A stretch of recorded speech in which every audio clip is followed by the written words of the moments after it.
The person I am is not the person I was.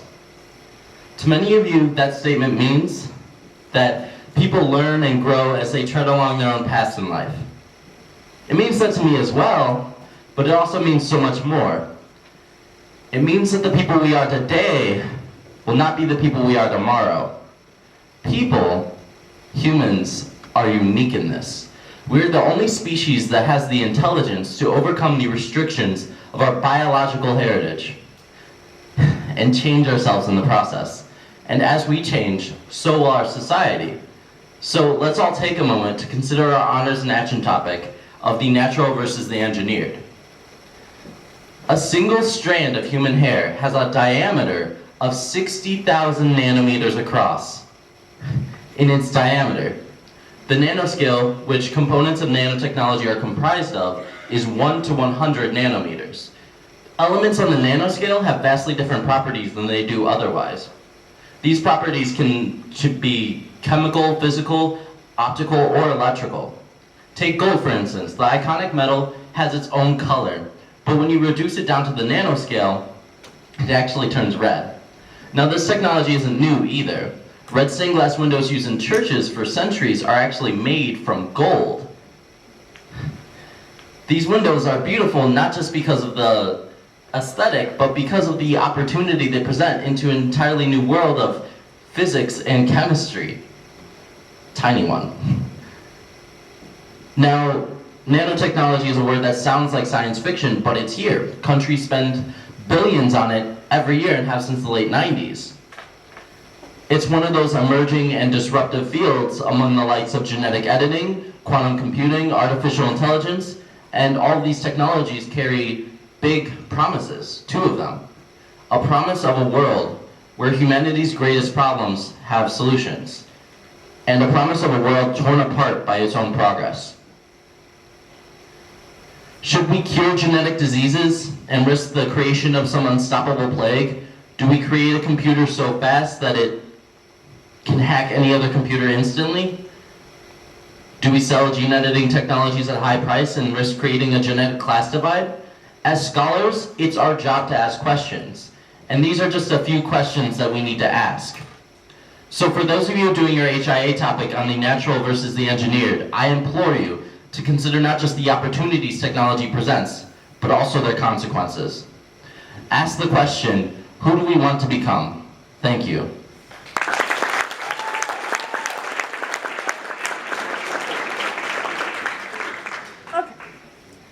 If you could pick any animal to be your superhero sidekick, what would it be and why? Monkey.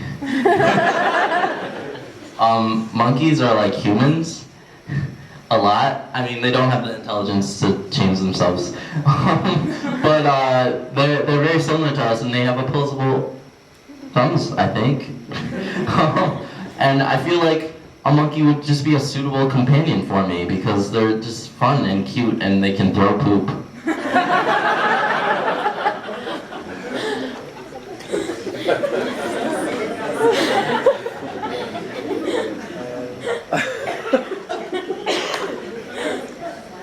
I'm going to challenge you on this one.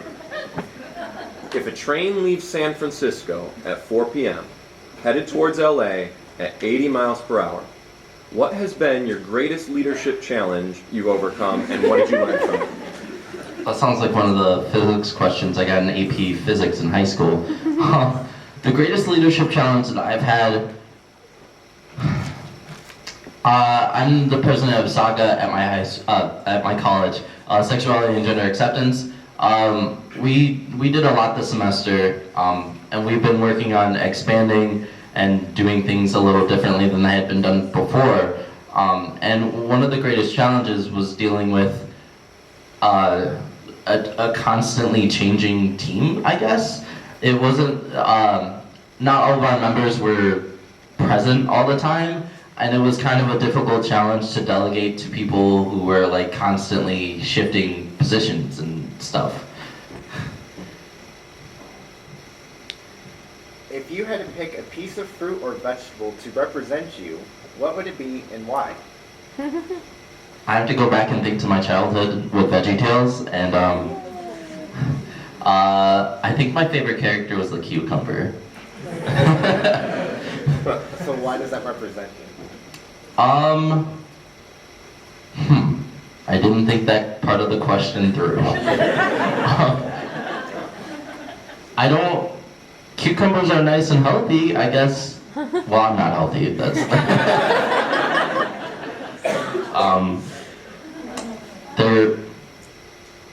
They're green, and I'm often undertaking new things, and so I am green as well in a lot of the things that I do.